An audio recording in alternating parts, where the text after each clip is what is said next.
ঢাকায় সিনেমার আলোচিত চিত্রনায়ক জায়েদ খান। সিনেমার কারণে যতটা না আলোচিত তিনি, তার চেয়েও বেশি সংবাদের শিরোনাম হন ব্যক্তিজীবনের বিভিন্ন কর্মকাণ্ডের কারণে। সম্প্রতি সময়ে দেশের বাইরে বিভিন্ন স্টেজ শো নিয়ে ব্যস্ত সময় পার করতে দেখা যাচ্ছে এই নায়ককে। গত এক বছরে জায়েদ মালয়েশিয়া, সিঙ্গাপুর, দুবাই, যুক্তরাষ্ট্র, অস্ট্রেলিয়ার বিভিন্ন শহরে শো করেছেন।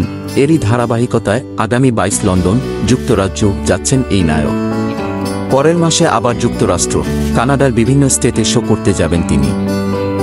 এ বিষয়ে জায়েদ খান বলেন, আমার অনেক দিনের ক্যারিয়ার, এর নেপথ্যে অনেক শ্রম ও সততা রয়েছে। সবারই সুসময় থাকে, সবার ভালোবাসায় আমি হয়তো সেই সময়টা এখন পেয়েছি। অনলাইনের এই যুগে প্রচারণার কারণে দেশের বাইরে প্রচুর মানুষ আমাকে চিনেছেন। এটা বুঝতে পারি দেশের বাইরে গেলে এত এত ভালোবাসা যে বলে বোঝাতে পারবো না। এ কারণে বিদেশে শোতে কল আসে। জায়েদ খান বলেন, নেক্সট স্টেজ ইভেন্টের নিবেদনে লন্ডনে বাংলাদেশ ফেস্টিভ্যাল নামে একটি আয়োজনে অংশ নিতে যাচ্ছি। সেখানে মাইল্যান্ড স্টেডিয়ামে অনুষ্ঠান চলবে 26 ও 27 মে।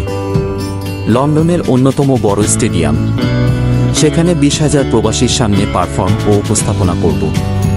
এই শো নিয়ে আমি অনেক বেশি এক্সাইটেড, কারণ লন্ডনের প্রবাসী বাঙালিদের অংশগ্রহণে এটি সর্ববৃহৎ শো। জায়েদ খান অভিনীত সোনার চর ছবিটি মুক্তি পেয়েছিল গেল ঈদে।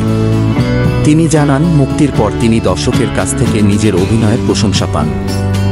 জায়েদ বলেন, লায়ন সিনেমাস এবং ব্লকবাস্টারে সোনার চর শো হাউসফুল গেছে। কেউ আমার অভিনয় নিয়ে মন্দ বলেনি। পুরো ছবির কথা বলবো না, তবে দর্শকরা এক বাক্যে বলেছে জায়েদ ভালো অভিনয়ের চেষ্টা করেছে।